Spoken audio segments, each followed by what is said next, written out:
Good morning students.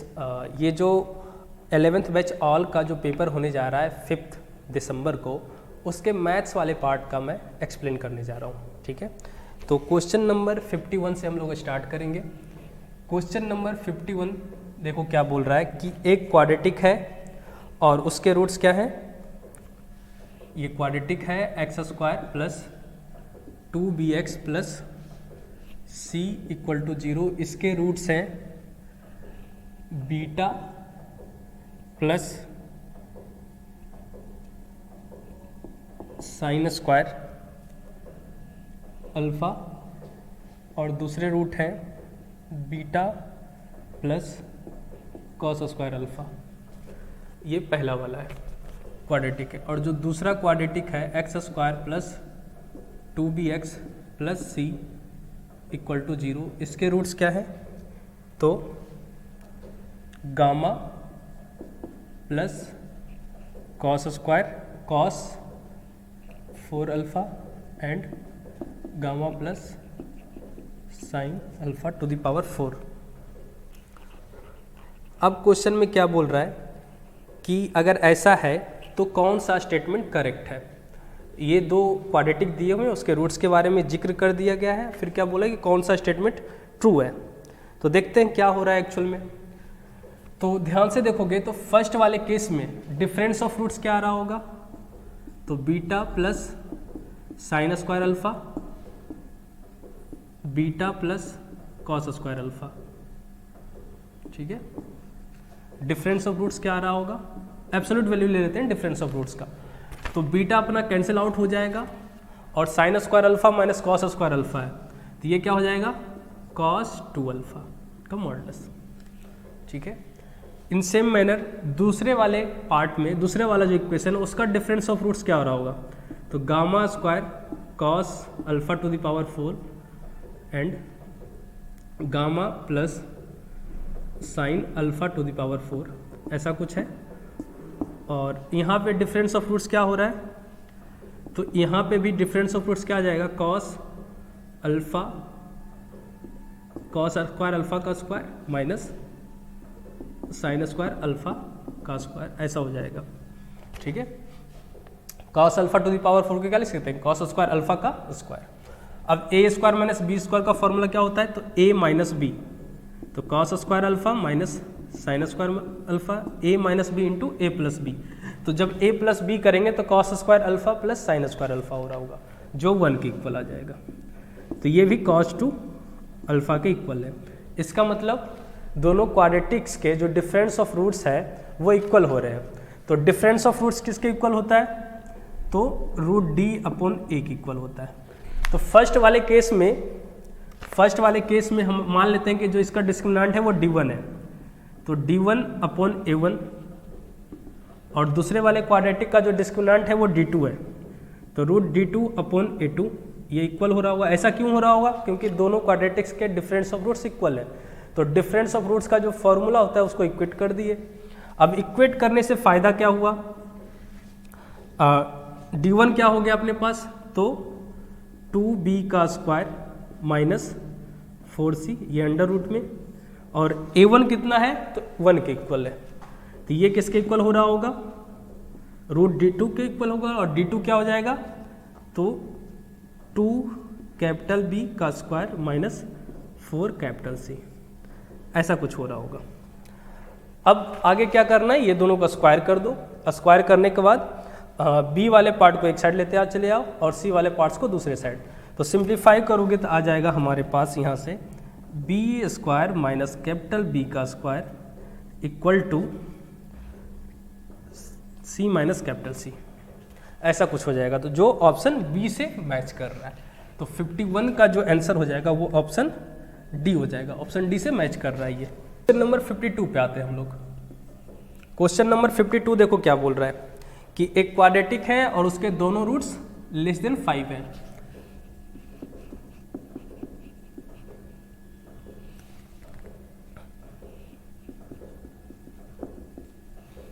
इसके दोनों roots less than 5 है। तो पहले क्या करते हैं, इसके दोनों रूट्स हम लोग फाइंड कर लेते हैं। तो यहाँ से रूट्स निकालोगे तो आ जाएगा k plus minus under root 5 minus K. ठीक है, अब रूट्स बोल रहा है कि लेस देन 5 है, तो ऑब्वियस है रूट्स जो होंगे वो रियल होंगे, तो रूट्स रियल होंगे तो 5 माइनस के तो जो होगा क्या होगा, ग्रेटर देन 0, विच इम्प्लाइज के लेस देन 5। ठीक है, ये तो हो ही रहा होगा। फिर आगे क्या क्वेश्चन में बोल रहा है कि इसके जो रूट्स हैं वो क्या है, रूट्स जो हैं वो हमारे पास वो लेस देन 5 हो रहा है, मतलब दोनों रूट्स 5 से छोटा है, यानी K plus minus under root 5 minus K क्या हो रहा होगा, लेस देन 5 हो रहा होगा। अब इसको सिंप्लीफाई कर लेते हैं, इसको सिंप्लीफाई करोगे तो यहाँ से आ जाएगा हमारे पास 5 माइनस के आ जाएगा हमारे पास ग्रेटर देन 1, विच इम्प्लाइज के ग्रेटर देन 4। ठीक है, अब ये दोनों का इंटरसेक्शन ले लेंगे, यहाँ से क्या आ रहा है, K less than not equal to 5 और यहाँ से आ रहा है K greater than K less than 4, तो दोनों का इंटरसेक्शन क्या आ जाएगा, के लेस देन 4। तो अपना राइट आंसर हो जाएगा ऑप्शन सी। तो 52 का जो आंसर होगा वो ऑप्शन सी हो जाएगा। क्वेश्चन नंबर 53 में आते हैं हम लोग।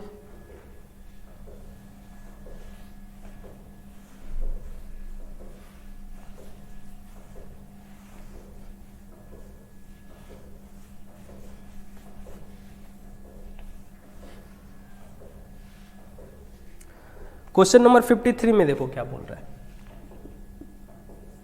कि एक क्वाड्रेटिक है और उसके एक रूट्स ग्रेटर देन 1 है और दूसरा रूट्स लेस देन -1 है। तो हम लोग क्या करते हैं, ये जो क्वाड्रेटिक है पहले इसको थोड़ा सा सिंप्लीफाई कर लेते हैं, इसको थोड़ा सा सिंप्लीफाई कर लेते हैं। क्या करते हैं, ए से डिवाइड कर देंगे और ए के बारे में दिया हुआ है, ए बी और सी जो है वो नॉन जीरो रियल नंबर है, तो ए से डिवाइड करेंगे तो ये क्या आ जाएगा, x square plus B by A into x plus C by A equal to 0। अब ये जो एक्सप्रेशन है राइट साइड में इसको एफ ऑफ एक्स मान लेते हैं। मान लो एफ ऑफ एक्स जो है वो x square plus B by A into x plus C by A है।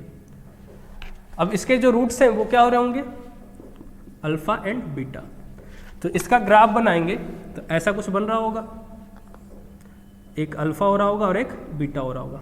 और क्वेश्चन में क्या दिया हुआ कि जो बीटा है वो ग्रेटर देन 1 है, तो 1 बीटा के लेफ्ट साइड में, और अल्फा जो है वो लेस देन -1 है, तो अल्फा जो होगा वो -1 के लेफ्ट साइड में होगा। ठीक है, ऐसा दिया हुआ है। तो ग्राफ से हमें क्या दिख रहा है कि f -1 जो होगा वो लेस देन 0 होगा, -1 पे जो वैल्यू होगा वो नेगेटिव होगा, यानी 1 माइनस यहाँ रखेंगे तो क्या आ जाएगा, 1 minus B by A plus C by A less than 0। In same manner F of 1 भी लेस देन 0 होगा, एफ ऑफ 1 पे वैल्यू क्या है, नेगेटिव है, तो यहाँ से क्या आ जाएगा, 1 minus 1 plus B by A plus C by A less than 0। ठीक है, अब देखो क्वेश्चन में क्या बोल रहा है कि इसका जो वैल्यू है 1 plus C by A plus B upon A का मॉडुलस जो है ये क्या होगा, पॉजिटिव होगा या नेगेटिव होगा, ऐसा कुछ पूछ रहा है। तब ध्यान से देखो, ये वाला पार्ट तो दोनों में सेम है, 1 प्लस सी बाई ए यहाँ भी है, 1 प्लस सी बाई ए यहाँ भी है। डिफरेंस दोनों में क्या हो रहा है, माइनस बी बाई ए और यहाँ पे प्लस बी बाई ए। तो बी बाई ए का जो मॉडुलस होता है वो क्या होता है, B by A plus minus, ऐसा लिख सकते हैं, ऐसा लिख सकते हैं ना, plus minus B by A को क्या लिख सकते हैं, बी बाई ए का मॉडुलस।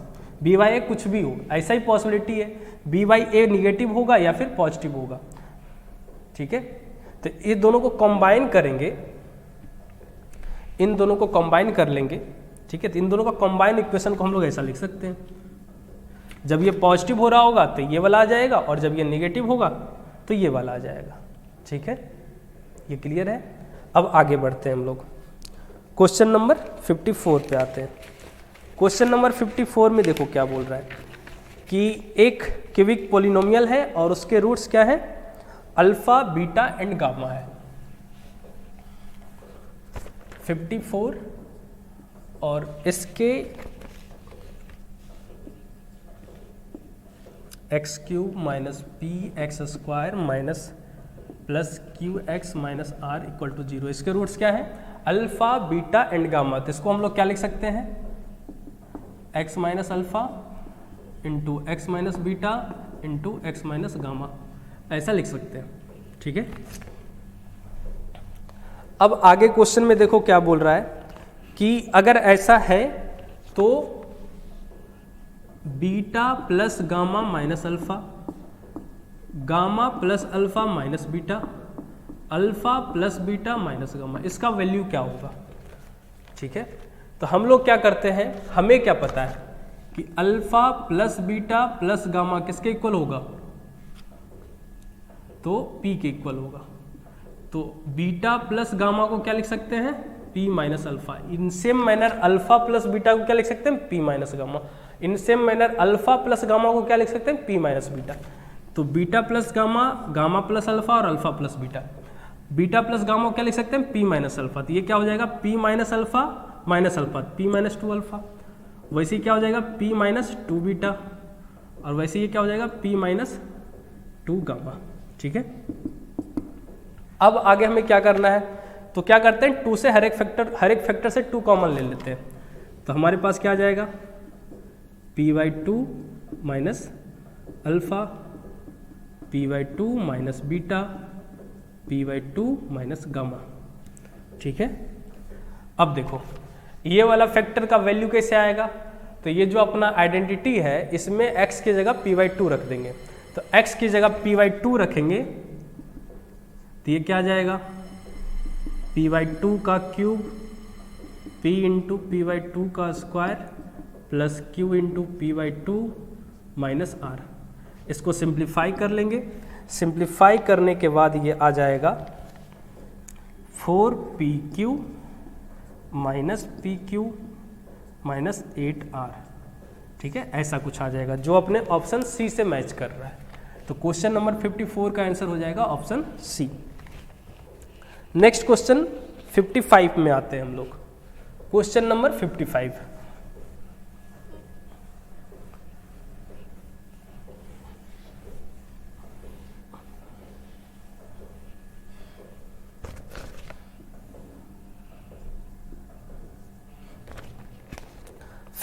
में 2 स्ट्रेट लाइन दिए हुए हैं L1 एंड L2, और ध्यान से देखोगे तो L1 एंड L2 क्या है, दोनों पैरेलल लाइन है।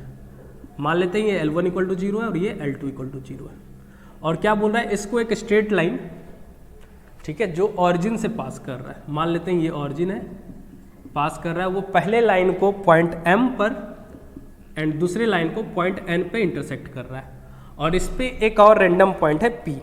ठीक है, और इस प्रकार से है, कोई पॉइंट है P, मान लो यहाँ पे P, और उसका कोऑर्डिनेट मान लेते हैं H, K है। क्यों, क्योंकि P का लोकस हमें फाइंड करना है। क्वेश्चन में बोल रहा है कि पॉइंट M और पॉइंट N इस लाइन पे इस प्रकार है कि एक रिलेशन दिया हुआ है। मान लेते हैं OM जो है वो R1 है, ON जो है वो R2 है, और OP जो है वो R है। ठीक है, और मान लेते हैं कि ये जो लाइन है L इक्वल टू 0, ये x एक्सिस के साथ थीटा एंगल बना रहा है। ठीक है, थीटा एंगल बना रहा है, तो हम लोग पॉइंट M का कोऑर्डिनेट क्या लिख सकते हैं, R1 cos theta, R1 sin theta. वैसे ही N का कोऑर्डिनेट क्या लिख सकते हैं, R2 cos theta, R2 sin theta. और P का कोऑर्डिनेट क्या हो जाएगा, हम लोग तो माने हैं H, K, और ये किसके इक्वल हो जाएगा, R cos theta, R sin theta. अब क्वेश्चन के अकॉर्डिंग, ठीक है, M जो है वो पहले वाले लाइन पे लाई कर रहा है, तो M पहले वाले लाइन पे लाई कर रहा है, इसका मतलब R1 cos theta plus 2R1 sin theta equal to कितना हो रहा होगा, 3 हो रहा होगा। तो यहाँ से R1 अपना कितना आ जाएगा, 3 cos theta plus 2 sin theta. इन सेम मैनर N जो है वो दूसरे लाइन पे लाई कर रहा है, तो वहाँ से अपना R2 कितना आ जाएगा, -4 cos theta plus 2 sin theta. ठीक है, और ये 2 पॉइंट इक्वल है, तो यहाँ से हम लोग क्या लिख सकते हैं, cos theta equal to H by R and sine theta equal to K by R. ठीक है, ऐसा लिख सकते हैं। अब क्वेश्चन में क्या बोल रहा है कि R1, R2 और R3 में एक रिलेशन दिया हुआ है। क्या दिया हुआ है रिलेशन? 1 बाई आर का square equal to 1 by R1 का स्क्वायर प्लस 1 बाई R2 का स्क्वायर। OM अपना R1 है और ON R2 है, तो ऐसा कुछ दिया हुआ है। तो R1 और R2 का वैल्यू हम लोग यहाँ रख देते हैं और इसको थोड़ा सा और सिंप्लीफाई कर सकते हैं हम लोग। देखो cos 2 थीटा क्या है? cos थीटा क्या है? h बाई आर और sin theta k by R. तो इसको सिंप्लीफाई करोगे तो आ जाएगा 3r upon h plus 2k। वैसे ही इसको सिंप्लीफाई करोगे तो आ जाएगा -4r upon h plus 2k। ठीक है, अब R1 R2 का वैल्यू यहाँ पे रख दो। R1 R2 का वैल्यू इस पे रखेंगे तो यहाँ से अपने पास आ जाएगा, मैं डायरेक्ट लिख रहा हूँ, x h प्लस 2y का whole square equal to 144 upon 25। ठीक है, तो लोकस क्या हो जाएगा? ये k हो जाएगा। तो लोकस क्या हो जाएगा? इसी में h की जगह x और k की जगह y रख देंगे, तो ये अपना p का लोकस हो जाएगा। तो ये किससे मैच कर रहा है? अपना ऑप्शन बी से। तो 55 का आंसर हो जाएगा ऑप्शन बी। ठीक है, अब नेक्स्ट क्वेश्चन पे आते हैं। क्वेश्चन नंबर 56 क्या बोल रहा है कि हमारे पास एक सीरीज है और उसका सम कब हो, कितने के इक्वल होगा 56 में। तो उसका जनरल टर्म हम लोग पहले निकाल लेते हैं। जनरल टर्म निकालोगे तो आ जाएगा यहाँ से अप टू n, तो ये आ जाएगा 1 upon n into N plus 1 divided by 2। ठीक है, इसको सिंप्लीफाई करोगे तो आ जाएगा 2 upon n into N plus 1। इसको फर्दर डिवाइड करोगे तो आ जाएगा 1 अपॉन n माइनस 1 पर n प्लस 1। ये tn आ गया। ठीक है, तो Sn क्या हो जाएगा? तो इसमें Vn मेथड लगा दो सिग्मा लेकर के, तो Vn मेथड अप्लाई करेंगे तो आ जाएगा 2 अपॉन 1 माइनस n प्लस 1। तो S इन्फिनिटी क्या होगा? तो n का वैल्यू इन्फिनिटी रखेंगे तो ये वाला पार्ट 0 हो जाएगा, तो S इन्फिनिटी आ जाएगा 2। तो अपना आंसर हो जाएगा ऑप्शन ए। 56 का आंसर हो जाएगा ए। 56 में आते हैं हम लोग क्वेश्चन नंबर 56। क्वेश्चन नंबर 56 में देखो क्या बोल रहा है। 56 तो हो गया, 57 में क्वेश्चन नंबर 57 में x, y और z जो है वो पॉजिटिव रियल नंबर है और इसका वैल्यू हमें निकालना है। x to the power 2, y to the power 3 and z to the power 5। इसका मैक्सिमम वैल्यू क्या होगा हमें ये बताना है। तो हमें कुछ नहीं करना है, ये 3 नंबर में कंसीडर कर रहा हूँ, 4x upon 2, 7y upon 3 and 5z upon 5, ये 3 नंबर और इसके करस्पॉन्डिंग वेट्स जो है वो 2 है, यहाँ पर 3 है और यहाँ पर 5 है। ठीक है, ये कंसिडर कर लिए। ये नंबर है पॉजिटिव नंबर और इसके करस्पॉन्डिंग वेट्स क्या है 2, 3 एंड 5। अब इसमें arithmetic weighted means greater than equal to geometric weighted means लगा दो। तो अर्थमेटिक वेटेड मीन्स लगाएंगे तो क्या आ जाएगा 2 into this 4x by 2 plus 3 times 7y upon 3 plus 5 into ये तो z हो जाएगा divided by 2 plus 3 plus 5।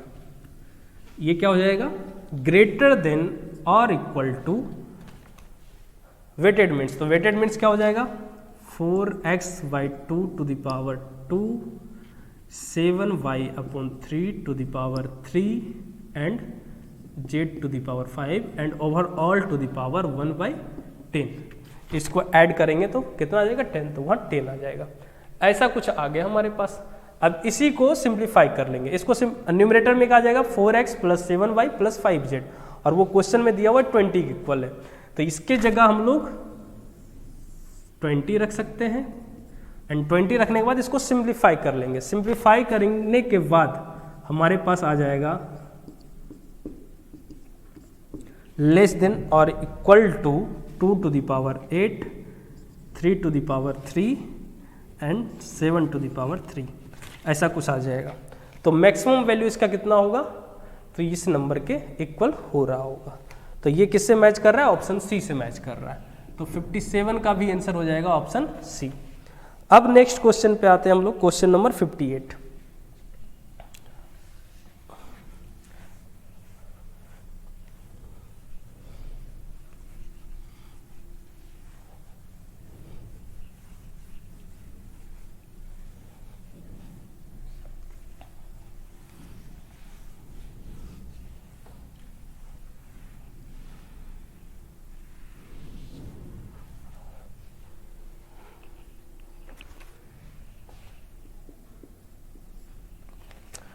Question number 58 में आते हैं। 58 में क्या बोला है कि कोई एपी है, उसका पहला टर्म ए और कॉमन डिफरेंस डी है। फिर क्वेश्चन में क्या बोला है कि एक रो है जिसका जो किसके इक्वल है, तो रेशियो के इक्वल है। कौन सा रेशियो है, तो इस एपी का फर्स्ट एन टर्म्स, तो इस एपी के फर्स्ट एन टर्म्स का सम क्या हो जाएगा, n/2 फर्स्ट टर्म का twice plus n-1 into D, ऐसा। फिर आगे क्या बोल रहा है क्वेश्चन में, ये जो रो है रेशियो है, this upon to sum of n terms succeeding them, यानी ये n टर्म्स के बाद, जैसे ये एपी अपना बन रहा होगा T1 T2 T3 and so on Tn, तो ये फर्स्ट n टर्म्स का सम हो गया, और इसके बाद के टर्म्स क्या होंगे, Tn+1 Tn+2 and so on T2n। तो जो क्या बोल रहा है क्वेश्चन में, ratio first n terms to sum of n terms succeeding them, यानी ये टर्म्स, ये सारे टर्म्स का जो सम है वो डिनोमिनेटर में है। तो ये सम कैसे लिख सकते हैं, तो ये सम हम लोग लिख सकते हैं S2n माइनस Sn, ठीक है। तो S2n किसके इक्वल हो रहा होगा, तो मैं यहाँ डायरेक्ट लिख रहा हूँ, S2n हो जाएगा 2n/2 twice of A 2n-1 into D minus n/2 twice of A n-1 into D, ठीक है, ऐसा हो जाएगा। अब इसको हम लोग सिंप्लीफाई कर लेंगे, सिंप्लीफाई करोगे तो आ जाएगा 2a minus D plus N D, और डिनोमिनेटर में आ जाएगा 2a minus D plus 3n into D, ठीक है, ये रो आ गया। अब क्वेश्चन में बोल रहा है कि ये जो रो है, ये जो रेशियो है वो n पे डिपेंड नहीं कर रहा है। तो n पे डिपेंड कब नहीं करेगा, जब ये वाला पार्ट और ये वाला पार्ट जीरो हो जाए। तो 2a माइनस डी जीरो होना चाहिए, तो d क्या आ गया, ट्वाइस ऑफ a, और इस केस में अपना रेशियो क्या आ जाएगा, ND/3ND, तो ये n पे डिपेंड नहीं कर रहा होगा तो 1/3 आ जाएगा। अब आगे क्वेश्चन में क्या बोल रहा है, तो क्वेश्चन में बोला है कि देन रेशियो ऑफ a/d, तो यहाँ से a/d कितना आ जाएगा, 1/2, एंड रो कितना आ जाएगा, 1/3, जो अपना ऑप्शन सी से मैच कर रहा है। तो ऑप्शन सी इसका करेक्ट आंसर हो जाएगा। अब नेक्स्ट क्वेश्चन में आते हैं हम लोग, क्वेश्चन नंबर 59।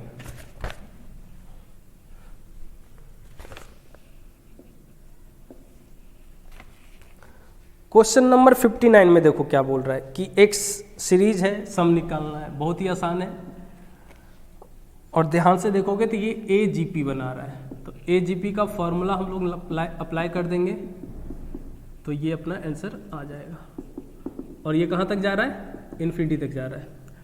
अब इसी में 1/2 से डिवाइड कर दो बोथ साइड इक्वेशन में, और एक प्लेस छोड़ करके इसको स्टार्ट करो।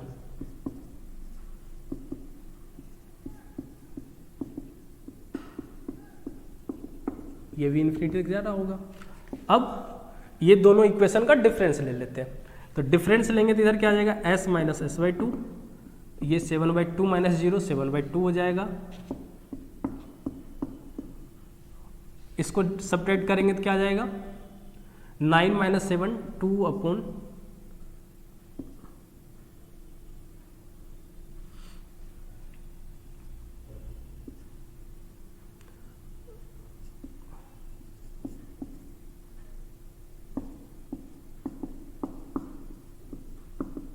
ऐसे ही जा रहा होगा, ठीक है। तो यहाँ से आ जाएगा 7/2, यहाँ इसको फर्दर सिंप्लीफाई करेंगे तो आ जाएगा हमारे पास 1/2 प्लस 1/2 का square and so on to infinity.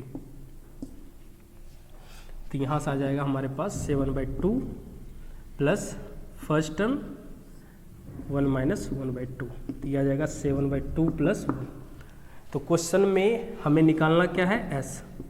तो यहाँ से s कितना आ जाएगा, 7 + 2 दैट इज 9।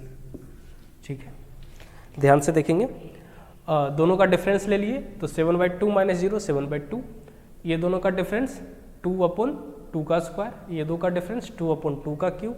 वैसे आगे का डिफरेंस क्या हो जाएगा 2/2⁴। ऐसे कहाँ तक जा रहा होगा, इन्फिनिटी तक जा रहा होगा।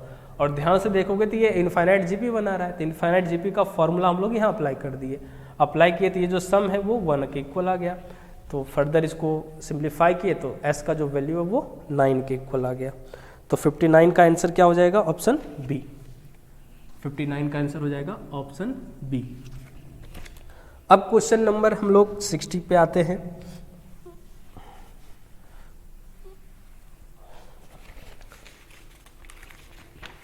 क्वेश्चन नंबर 60 देखो क्या बोल रहा है कि एक ट्रेंगल है और उसके दो वर्टिसेस दिए हुए हैं और सेंट्रॉइड जो है किसी लाइन पे मूव कर रहा है। तो वर्टेक्स सी का लोकस हमें फाइंड करना है। ये मान लो वर्टेक्स सी है, इसका लोकस हमें फाइंड करना है। ए दिया हुआ है 2, -3 और बी -2, 1। अब क्वेश्चन के अकॉर्डिंग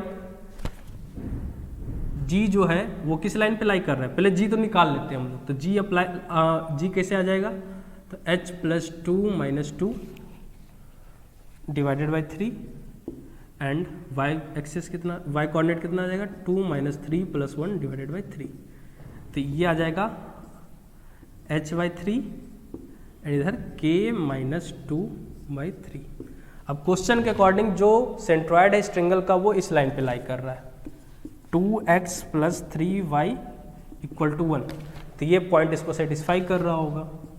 तो 2 × h/3 3 × k - 2/3 = 1। इसको सिंप्लीफाई कर लेंगे। सिंप्लीफाई करेंगे तो ये किसका लोकस दे रहा होगा, वर्टेक्स सी का लोकस दे रहा होगा। और इसको सिंप्लीफाई करेंगे तो क्या आ जाएगा 2x + 3y = 9। कितना आ जाएगा 2x + 3y = 9। तो लोकस क्या हो जाएगा, ऑप्शन ए। ये था क्वेश्चन नंबर 60 और इसके आंसर हो गया option A. Question number 61। Question number 61 में देखो क्या है कि दो स्ट्रेट लाइन है और वो दिख रहा है कि वो पैरेलल नहीं है, यानी इंटरसेक्टिंग है। तो ये दो स्ट्रेट लाइन मान लो, पहला स्ट्रेट लाइन L1 है मान लेते हैं। L1 कितना दिया हुआ है 2x + y + 4 = 0। और दूसरा लाइन कितना है -3x - 6y + 5 = 0। अब दोनों का C1 C2 पॉजिटिव कर लिए हैं। अब क्वेश्चन में क्या बोल रहा है कि हमें उस लाइन का इक्वेशन फाइंड करना है जो ये दो लाइन से इक्विडिस्टेंट है एंड ऑरिजिन को कंटेन नहीं कर रहा है। तो ये इनडायरेक्टली क्या पूछ रहा है कि ये दो लाइन का जो एंगल बाइसेक्टर है उसका इक्वेशन बताओ जो ऑरिजिन को कंटेन नहीं कर रहा है। तो नॉट कंटेनिंग द ऑरिजिन का इक्वेशन क्या होता है 2x + y + 4 डिवाइडेड बाई √5। यहाँ बाइसेक्टर के इक्वेशन में हम लोग यहाँ प्लस माइनस साइन लेते हैं।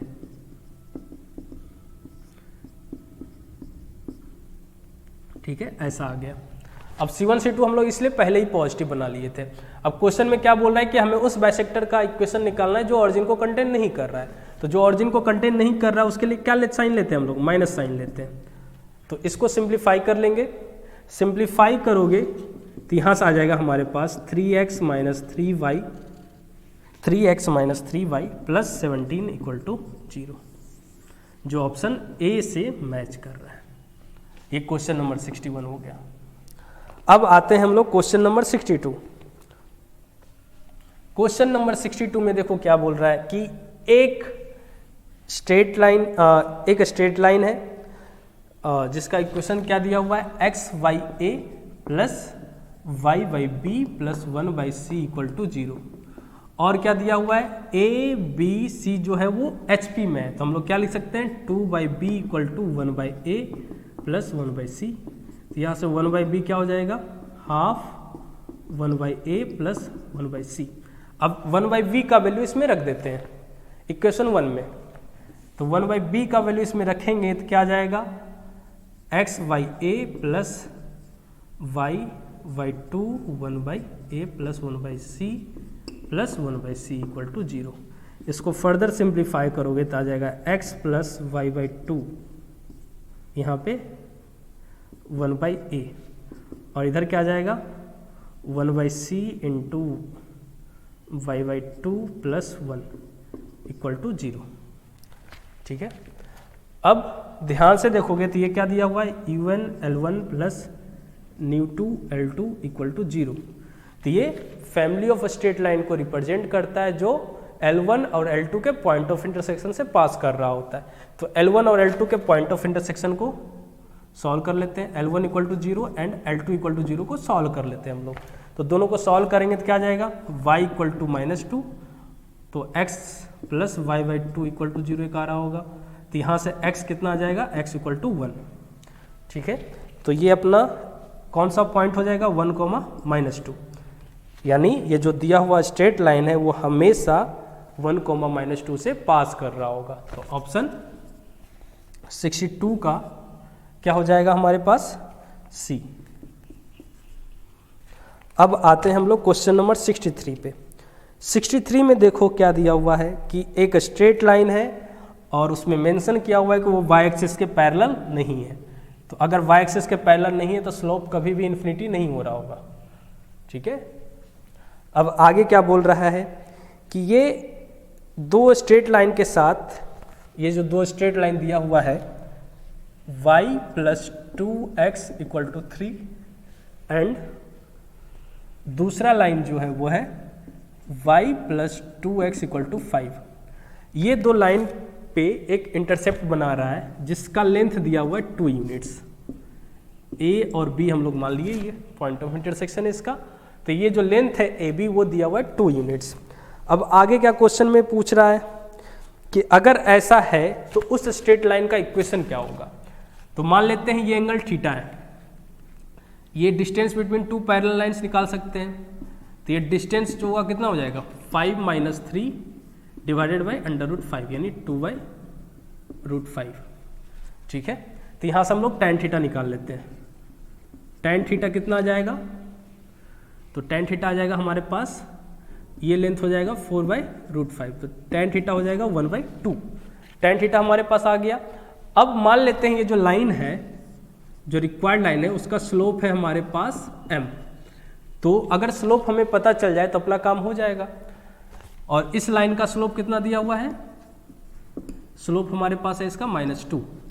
तो यहाँ पे tan थीटा हम लोग क्या लिख सकते हैं, m माइनस m1, तो m1 कितना है -2 divided by 1 plus m1 into m2 का मॉडुलस।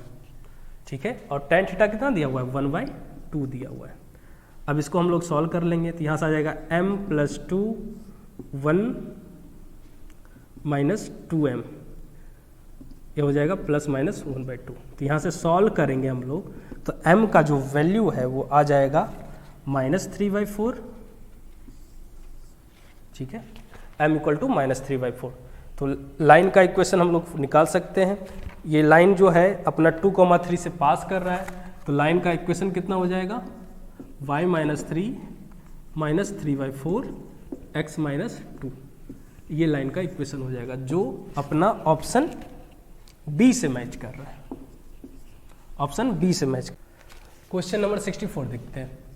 64 देखो क्या बोल रहा है कि एक पर्सन है जो स्ट्रेट लाइन पे वॉक कर रहा है। तो मान लेते हैं उस स्ट्रेट लाइन का इंटरसेप्ट फॉर्म में इक्वेशन है x/a plus y/b equal to 1। अब क्वेश्चन में बोल रहा है कि इसका जो इंटरसेप्ट्स है उसके रेसिप्रोकल का जो अर्थमेटिक मीन है वो 1/4 के इक्वल है। यानी यहाँ से सिंप्लीफाई करोगे तो आ जाएगा 1/b equal to 1/2 minus 1/a, ऐसा आ जाएगा।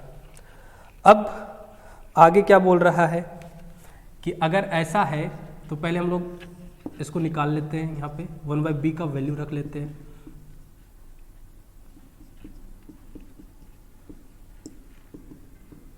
तो यहाँ से आ जाएगा अपने पास x माइनस 5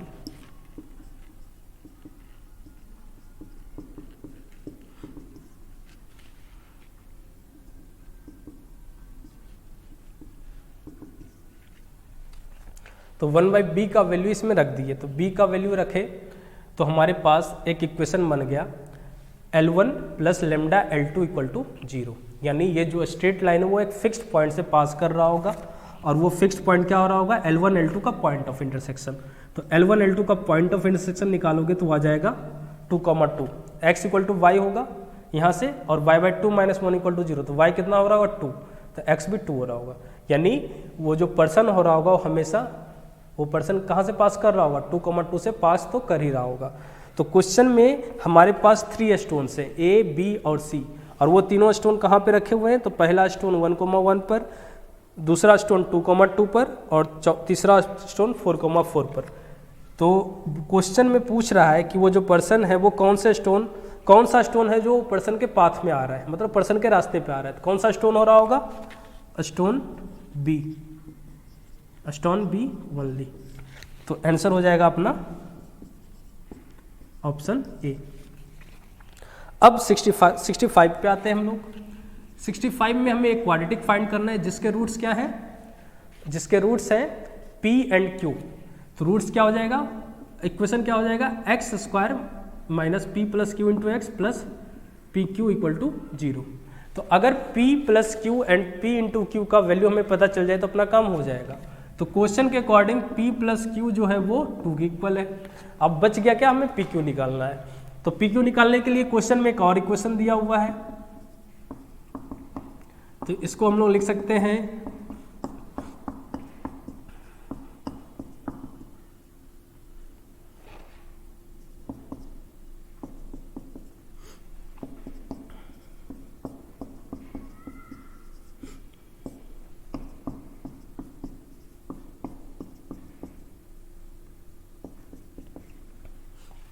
इसको थोड़ा सा सिंप्लीफाई कर लिए, ए स्क्वायर प्लस बी स्क्वायर का फॉर्मूला अप्लाई करके। तो पी क्यू का वैल्यू कितना है 4, तो पी क्यू का p प्लस क्यू का वैल्यू 2 है, तो यहाँ रखेंगे तो आ जाएगा 4 माइनस 2 पी क्यू का स्क्वायर माइनस 2 पी क्यू का स्क्वायर इक्वल टू 276। इसको फर्दर सिंप्लीफाई करेंगे तो आ जाएगा पी क्यू का square minus 8 P Q minus 128 equal to 0। तो यहाँ से आ जाएगा पी क्यू इक्वल टू 16 और P Q equal to minus 8। But question के अकॉर्डिंग क्वेश्चन में बोल रहा है कि p एंड q जो है वो पॉजिटिव रियल नंबर है, तो पी क्यू का प्रोडक्ट पॉजिटिव हो रहा होगा, तो माइनस 8 को कंसीडर नहीं करेंगे। तो पी क्यू आ गया हमारे पास 16, तो क्वाड्रेटिक हो जाएगा हमारे पास, ये क्वाड्रेटिक बन जाएगा। तो 65 का आंसर हो जाएगा अपने पास डी। अब आते हैं क्वेश्चन नंबर 66 पे। क्वेश्चन नंबर 66 में ए, बी और सी के बारे में क्या दिया हुआ है कि वो एपी में है। एपी में है तो हम लोग क्या बोल सकते हैं, 2b equal to A plus C. फिर क्या बोल रहा है कि एक ट्रेंगल है जिसके वर्टिसेस के कोऑर्डिनेट हैं a, b, a, c and 2, b। ये ट्रेंगल है और इसका जो सेंट्रॉइड है वो 10/3 एंड 7/3 है। तो अप्लाई करते हैं कोऑर्डिनेट, सेंट्रॉइड का फॉर्मूला क्या होता है, तो वो फॉर्मूला अप्लाई करते हैं सेंट्रॉइड के कोऑर्डिनेट का, तो आ जाएगा हमारे पास ये 10/3। एक्स कोऑर्डिनेट को इक्वेट करेंगे तो ए आ जाएगा अपने पास 4। In same manner Y coordinate को फाइंड करेंगे तो क्या आ जाएगा, 2b plus C divided by 3 equal to 7/3, यानी 2b plus C equal to 7। ये इक्वेशन 1 मान लो। अब इसमें a का वैल्यू हमारे पास कितना आ गया 4, तो यहाँ रखेंगे तो यहाँ से आ जाएगा 2b minus C equal to 4, तो ये इक्वेशन 2 मान लो। तो फ्रॉम 1 एंड 2 हमारे पास b आ जाएगा 11/4। ठीक है। अब क्वेश्चन क्या बोल रहा है कि एक क्वाड्रेटिक है A x square B x plus 1 equal to 0, इसके रूट्स क्या हैं? Alpha and beta. तो ए और बी का वैल्यू हम लोग रख देते हैं इसमें। तो ए और बी का वैल्यू रख देंगे तो हमारे पास आ जाएगा alpha plus beta equal to -11/16 and alpha beta equal to 1/4। तो क्वेश्चन में पूछ रहा है बताओ alpha square plus beta square minus alpha beta का वैल्यू क्या होगा। तो ये आ जाएगा अल्फा प्लस बीटा का whole square minus 3 alpha beta. अब यहाँ पे वैल्यू रख देंगे तो आ जाएगा -71/256, जो अपना ऑप्शन डी से मैच कर रहा है। तो 66 का आंसर हो जाएगा ऑप्शन डी। अगले क्वेश्चन पे आते हैं हम लोग, क्वेश्चन नंबर 67।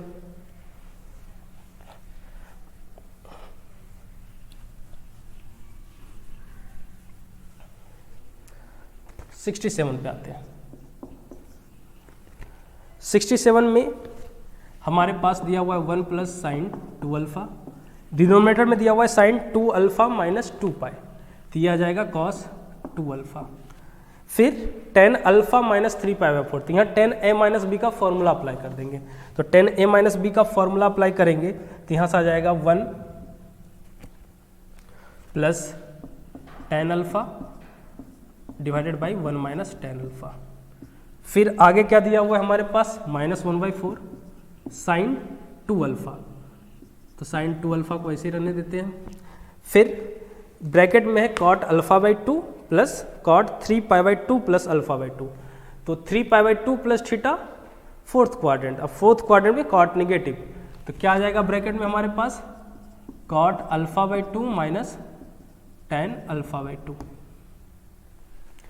अब यहां पर 1 प्लस साइन 2 अल्फा को क्या लिख सकते हैं? Cos alpha plus sine alpha का होल स्क्वायर। यहाँ पे कॉस 2 अल्फा को लिख सकते हैं cos square alpha minus sine square alpha.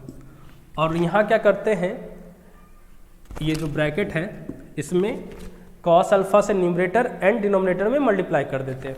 तो मल्टीप्लाई करोगे तो आ जाएगा cos alpha plus sine alpha और डिनोमिनेटर में cos alpha minus sine alpha. यहाँ पर आ जाएगा 1/4 साइन 2 अल्फा को लिख सकते हैं 2 sine alpha into cos alpha, और ब्रैकेट में क्या आ जाएगा, इसको कॉस बाय साइन में कन्वर्ट कर देते हैं। तो यहाँ आ जाएगा हमारे पास कॉस स्क्वायर और tan को साइन बाय कॉस में, तो यहाँ से आ जाएगा कॉस स्क्वायर अल्फा/2 माइनस साइन स्क्वायर अल्फा/2 डिवाइडेड बाई कॉस अल्फा/2 साइन अल्फा/2। अब इसको फर्दर सिंप्लीफाई कर लेते हैं। तो इसको सिंप्लीफाई करोगे ये वाले पार्ट को, तो ये वाला पार्ट आ जाएगा 1, ठीक है। यहाँ a square minus B square का फॉर्मूला अप्लाई करो तो क्या आ जाएगा cos alpha minus sine alpha into cos alpha plus sine alpha. तो cos alpha minus sine alpha इससे कैंसिल आउट, और cos alpha plus sine alpha cos alpha plus sine alpha, denominator में क्या आ जाएगा cos alpha plus sine alpha का whole square, तो वो एक दूसरे को कैंसिल कर रहे होंगे। फिर यहाँ पर ये 2 कैंसिल आउट, तो आ जाएगा हमारे पास साइन अल्फा कॉस अल्फा, ये भी कॉस अल्फा बन जाएगा, और यहाँ पे 2 साइन अल्फा/2 कॉस अल्फा/2 ऐसा हो जाएगा। तो ये वाला जो पार्ट है वो इससे कैंसिल आउट हो जाएगा, तो ये आ जाएगा 1 minus cos square alpha that is equal to sine square alpha. यानी ये जो दिया हुआ एक्सप्रेशन है उसको सिंप्लीफाई करेंगे तो साइन स्क्वायर अल्फा के इक्वल हो रहा होगा, और वो ऑप्शन डी से मैच कर रहा है। क्वेश्चन नंबर 68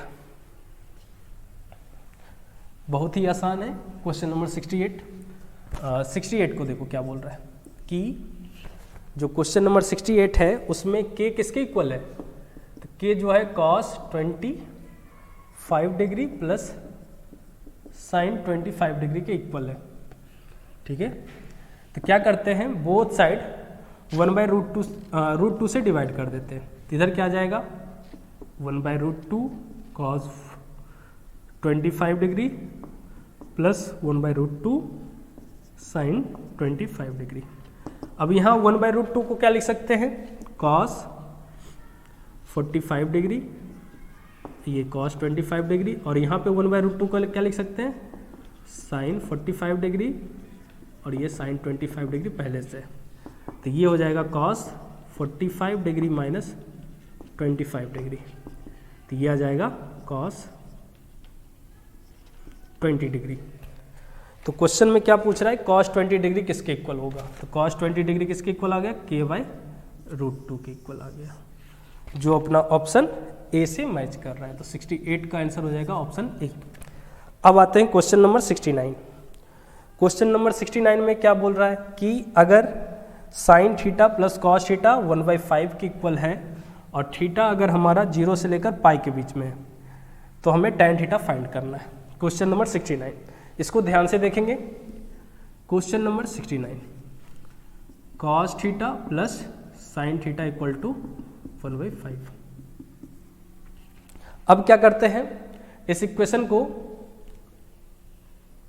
स्क्वायर कर देते हैं। स्क्वायर करेंगे तो क्या आ जाएगा, cos theta plus sine theta का होल स्क्वायर, ये हो जाएगा 1/25। अब यहाँ पे ये क्या आ जाएगा, cos theta plus sine theta का होल स्क्वायर, तो ये आ जाएगा, इसको सिंप्लीफाई करोगे तो आ जाएगा 1 plus sine 2 theta equal to 1/25। तो यहाँ से आ जाएगा साइन 2 थीटा इक्वल टू 24/25 का नेगेटिव। ये क्लियर है। अब साइन 2 थीटा को क्या लिख सकते हैं, 2 tan theta upon 1 plus tan square theta, तो यहाँ से आ जाएगा 24/25। इसको सिंप्लीफाई करोगे तो tan थीटा में क्वाड्रेटिक बनेगा और उसको सॉल्व करेंगे तो आ जाएगा tan थीटा इक्वल टू -3/4 और -4/3। ठीक है, सिंपल क्रॉस मल्टीप्लिकेशन करना है, क्रॉस मल्टीप्लिकेशन करेंगे तो tan थीटा में क्वाड्रेटिक बनेगा, उसको सॉल्व कर लेंगे तो tan थीटा आ जाएगा -3/4 और -4/3। अब ये वैल्यू आ गया तो tan थीटा निगेटिव आया और क्वेश्चन में दिया हुआ है कि जो थीटा है वो पाई से कम है and greater than equal to 0 है, यानी थीटा या फिर फर्स्ट क्वाड्रेंट में हो रहा होगा या फिर सेकंड क्वाड्रेंट में हो रहा होगा, बट tan थीटा क्या है, निगेटिव है। इसका मतलब थीटा जो होगा वो सेकंड क्वाड्रेंट में होगा। ठीक है, तभी ऐसा पॉसिबल है, फर्स्ट क्वाड्रेंट में तो tan भी पॉजिटिव होगा। अब आगे देखते हैं, for tan theta equal to -3/4, cos theta plus sine theta किसके इक्वल हो रहा है ये चेक कर लेते हैं। तो cos थीटा कितना हो जाएगा, तो cos थीटा हो जाएगा -4/5 एंड tan थीटा कितना आ जाएगा, साइन थीटा कितना आ जाएगा 3/5, तो ये हो जाएगा -1/5। बट क्वेश्चन में cos theta plus sine theta क्या है, वो 1/5 के इक्वल है, यानी tan थीटा हमारा -3/4 के इक्वल नहीं होगा। और tan थीटा का एक एक्स्ट्रा वैल्यू यहाँ क्यों आ रहा है, तो वो इसलिए आ रहा है क्योंकि हम लोग क्वेश्चन को स्क्वायर किए हैं, जो अपना ओरिजिनल इक्वेशन था स्क्वायरिंग करने के बाद ये आया है, और स्क्वायरिंग करने से क्या होता है, एक्स्ट्रा रूट आने की संभावना बढ़ जाती है। तो हो सकता है जो एक्स्ट्रा रूट आए वो ओरिजिनल इक्वेशन को सेटिस्फाई करे या फिर ना भी करे। तो क्वेश्चन के according tan theta equal to -3/4 original equation को सेटिस्फाई नहीं कर रहा है, इसलिए हमारा जो tan थीटा का जो वैल्यू होगा वो -4/3 होगा, -3/4 नहीं होगा। ठीक है, तो ऑप्शन ए अपना करेक्ट आंसर हो जाएगा। क्वेश्चन नंबर 69 का ऑप्शन ए होगा, ऑप्शन बी नहीं होगा। अब आते हैं क्वेश्चन नंबर 70 पर।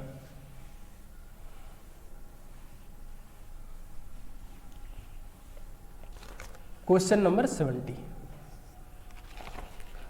70 में हमारे पास दिया हुआ है cos स्क्वायर 73 डिग्री, ठीक है, plus cos square 47 degree minus sine square 43 degree. तो 43 डिग्री को क्या लिख सकते हैं, 90 degree minus 47 degree, plus sine square 107 degree. तो साइन स्क्वायर 107 डिग्री को क्या लिख सकते हैं, 180 डिग्री माइनस 73 डिग्री। ठीक है, स्क्वायर है तो स्क्वायर कर देंगे। अब साइन 90 डिग्री माइनस थीटा क्या होता है, कॉस थीटा। तो ये कितना आ जाएगा, कॉस स्क्वायर 47 डिग्री। तो ये वाला पार्ट और ये वाला पार्ट कैंसिल आउट, और ये जो है वो क्या आ जाएगा, साइन स्क्वायर 73 डिग्री लिख सकते हैं, sine pi minus theta sine theta. तो अब क्या आ गया हमारे पास, cos square 73 degree plus sine square 73 degree, cos square 73 degree plus sine square 73 degree, जो अपना 1 के इक्वल आ जाएगा। तो 70 का आंसर हो जाएगा ऑप्शन सी। अब आ जाते हैं हम लोग न्यूमेरिकल टाइप पर।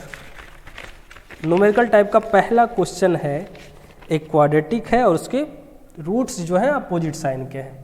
तो अगर किसी क्वाड्रेटिक के रूट्स अपोजिट साइन के होते हैं तो प्रोडक्ट ऑफ रूट्स क्या होगा, हमेशा नेगेटिव, और प्रोडक्ट ऑफ रूट्स आ जाएगा 2a² minus 23a plus 30 divided by a² minus a plus 6, ये लेस देन 0 हो जाएगा। प्रोडक्ट ऑफ रूट्स क्या होता है, c/a, तो c/a अपने पास ये आ गया। अब ध्यान से देखोगे तो न्यूमरेटर का जो डिस्क्रिमिनेंट है वो हमेशा नेगेटिव है, यानी ये वाला जो पार्ट है वो हमेशा पॉजिटिव है, तो हमें बस न्यूमरेटर को सॉल्व करना होगा।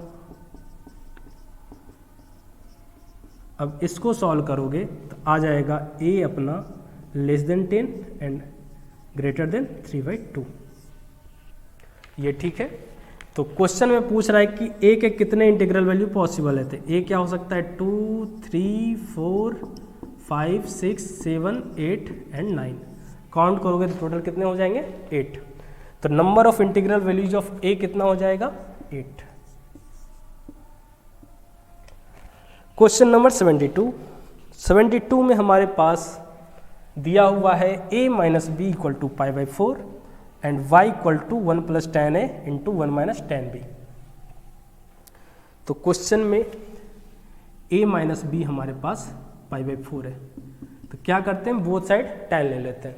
तो tan लेंगे तो क्या आ जाएगा tan a minus B equal to 1, tan π/4 1 होता है। अब इसको सिंप्लीफाई करोगे तो आ जाएगा tan a minus tan b divided by 1 plus tan a tan b equal to 1। तो इसको फर्दर सिंप्लीफाई करोगे तो आ जाएगा tan a minus tan b minus tan a tan b equal to 1, ऐसा कुछ आ जाएगा। अब क्वेश्चन में हमें y का वैल्यू निकालना है। y अपने पास दिया हुआ है 1 plus tan a into 1 minus tan b। तो इसको सिंप्लीफाई करोगे तो आ जाएगा tan a minus tan b minus tan a tan b plus 1, और ये जो वैल्यू है वो अपना 1 के इक्वल है, तो 1 प्लस 1 कितना हो गया 2। तो क्वेश्चन के अकॉर्डिंग ये हमारा क्वेश्चन था, क्वेश्चन नंबर 72 में y अपना कितना आ गया 2, तो y plus 1 power y plus 1 कितना हो जाएगा 27, 3 to the power 3 that is equal to 27। तो 72 का आंसर कितना हो जाएगा 27। अब 73 पे आते हैं। 73 क्या बोल रहा है कि नंबर ऑफ रियल रूट्स बताना है, किसके, तो एक क्वाड्रेटिक है x प्लस 1 का whole square plus x minus 5 का मॉडुलस इक्वल टू 27/4। तो अब ये क्वाड्रेटिक तो दिख रहा है, बट क्या है इसमें मॉडुलस इन्वॉल्व हो रहा है। तो मॉडुलस वाले पार्ट जब भी इन्वॉल्व होते हैं तो हम लोग केस लेकर सॉल्व करते हैं। तो क्रिटिकल पॉइंट्स हमारे पास x इक्वल टू 5 है, तो 2 केस लेकर सॉल्व कर रहे हैं। केस 1 x ग्रेटर देन और इक्वल टू 5। अगर x ग्रेटर देन और इक्वल टू 5 है तो मॉडुलस प्लस साइन के साथ ओपन हो रहा होगा। तो जो अपना इक्वेशन है आ जाएगा x² प्लस 2x प्लस 1, यह आ जाएगा x माइनस 5 इक्वल टू 27/4। यहाँ से आ जाएगा 4x² plus 12x minus 43 equal to 0। अब देखो आगे सॉल्व करने, यहाँ से हमारे कोई x का रियल वैल्यू आ रहा है या नहीं, मतलब जो रिक्वायर्ड वैल्यू है। तो x जो है अपना ग्रेटर देन और इक्वल टू 5 लेकर हम लोग सॉल्व कर रहे हैं। तो जो x का रूट्स आना चाहिए वो 5 से ज़्यादा आना चाहिए, 5 या 5 से ज़्यादा आना चाहिए। तो जो दोनों रूट्स हो रहे होंगे वो 5 से ज़्यादा हो रहे होंगे। तो सम क्या हो रहा होगा 10 से ज़्यादा हो रहा होगा। बट यहाँ पे सम ऑफ रूट्स कितना हो जाएगा 12/4 का निगेटिव यानी -3। सॉल्व क्या किए हैं x ग्रेटर देन और इक्वल टू 5 के लिए। तो जो वैल्यू आना चाहिए यहाँ से x का वो क्या आना चाहिए 5 या 5 से ज़्यादा आना चाहिए, बट उन दोनों का सम ही -3 हो रहा है। तो इंडिविजुअल वैल्यू तो ऑब्वियस है 5 से कम हो रहा होगा। तो यहाँ से एक भी सॉल्यूशन x के नहीं आएंगे, नो सॉल्यूशन। ठीक है, अब दूसरा केस लेकर सॉल्व करते हैं। जब x अपना लेस देन 5 है तो ये नेगेटिव साइन के साथ ओपन हो रहा होगा। तो आ जाएगा x square plus 2x plus 1 minus x plus 5 equal to 27/4। यहाँ से हमारे पास आ जाएगा 4x square plus 4x minus 3 equal to 0। तो यहाँ से सॉल्व करोगे तो यहाँ भी चेक कर लेते हैं, सम ऑफ रूट्स कितना हो रहा है, अल्फा प्लस बीटा, तो वो आ रहा है अपना -1, ठीक है, सम ऑफ रूट्स -1 हो रहा है, और प्रोडक्ट ऑफ रूट्स निगेटिव हो रहा है। तो यहाँ क्या हो रहा होगा, प्रोडक्ट ऑफ रूट्स निगेटिव है और सम भी निगेटिव है और प्रोडक्ट ऑफ रूट्स निगेटिव है, तो यहाँ हमें इंडिविजुअल रूट्स निकालने पड़ जाएंगे। तो यहाँ से रूट्स निकाल लो, रूट्स निकालोगे तो आ जाएगा x equal to -12/8 and x equal to 4/8। तो ध्यान से देखोगे तो जो दोनों रूट्स हैं वो 5 से कम है, तो यहाँ से दोनों रूट्स को हम लोग कंसीडर कर सकते हैं। तो क्वेश्चन में बोला है कि नंबर ऑफ रियल रूट्स कितने होंगे 73 के, क्वेश्चन नंबर 73 का, तो नंबर ऑफ रियल रूट्स कितने हो जाएंगे, 2 हो जाएंगे। यहाँ वाले रूट्स को हम लोग कंसीडर नहीं करेंगे। क्यों नहीं कंसीडर कर रहे हैं, क्योंकि जब जो हमारा केस है वो क्या है, x ग्रेटर देन और इक्वल टू 5 के लिए, बट जो रूट्स आ रहे हैं वो 5 से कम आ रहे हैं, तो कंसीडर नहीं होगा। अब आते हैं क्वेश्चन नंबर 74 में। क्वेश्चन नंबर 74 में बोल रहा है कि एक जीपी है जिसके फर्स्ट 4 टर्म्स का सम क्या है, 65/12 है। तो मान लेते हैं पहला टर्म जो है वो a है और जो कॉमन रेशियो है वो r है। अगर ऐसा हो रहा है तो क्वेश्चन के according a plus A R plus A r square plus A R cube किसके इक्वल हो रहा होगा, तो 65/12 के इक्वल हो रहा होगा। मान लेते हैं इसको इक्वेशन 1। फिर क्वेश्चन में क्या बोल रहा है कि ये सारे जो टर्म्स हैं इसके रेसिप्रोकल, तो इसके रेसिप्रोकल क्या हो जाएंगे, 1/a 1/ar 1/ar square plus 1/ar cube. इसका जो सम है वो 65/18 है, ठीक है। तो इसको थोड़ा सा और सिंप्लीफाई कर लेते हैं। सिंप्लीफाई करोगे तो आ जाएगा 1/a आर क्यूब, यहाँ जाएगा 1 plus r square plus r cube. अब क्या करते हैं, इक्वेशन 1 को इक्वेशन 2 से डिवाइड कर देते हैं। ऐसा करेंगे तो हमारे पास आ जाएगा,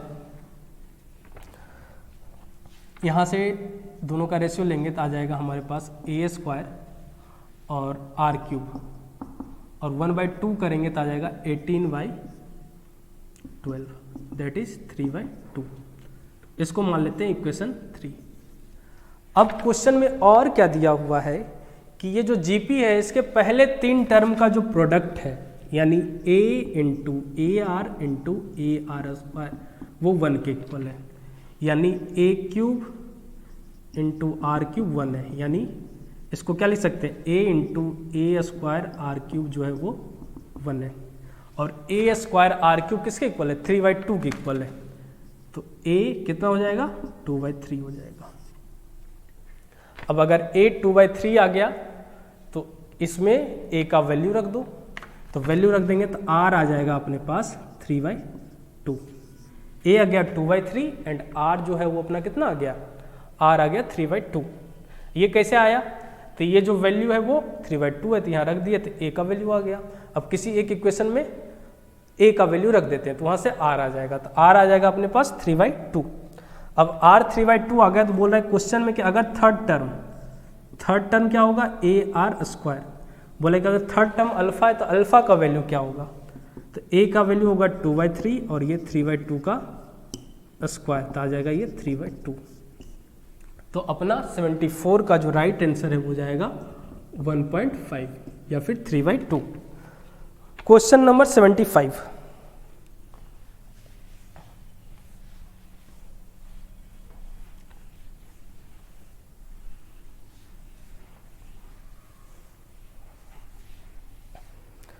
क्वेश्चन नंबर 75 में एक रीजन बॉन्ड हो रहा है, किसके द्वारा, ट्रेंगुलर रीजन बन रहा है। तो y एक्सिस के लेफ्ट साइड में वो ट्रेंगुलर रीजन है, तो y एक्सिस का लेफ्ट साइड ये हुआ। फिर क्वेश्चन में क्या बोल रहा है कि इसका जो अपर बाउंड है, बाउंडेशन है, वो 7x प्लस 4y प्लस 168 के द्वारा है। तो ये मान लेते हैं लाइन है अपना 7x plus 4y equal to 168। तो ये जो कोऑर्डिनेट है ये आ जाएगा 0,42। फिर क्या बोल रहा है कि इसका जो लोअर बाउंडेशन है वो किस लाइन के द्वारा है, तो 5x plus 3y equal to 121। तो ये मान लो 5x plus 3y equal to 121 है। तो ये वाला जो कोऑर्डिनेट है वो आ जाएगा 121/3, ऐसा कुछ हो रहा होगा। तो ट्रेंगुलर रीजन क्या हुआ, वाई एक्सिस के लेफ्ट साइड, राइट साइड तो ये वाला रीजन, इसके नीचे ये वाला और इसके ऊपर तो ये बन जाएगा। तो बोल रहा है इस ट्रेंगुलर रीजन का एरिया क्या होगा। तो कैसे हम लोग फाइंड कर सकते हैं, तो ये पॉइंट निकाल लो। ये पॉइंट कैसे निकलेगा, तो ये दो लाइन को सॉल्व करके।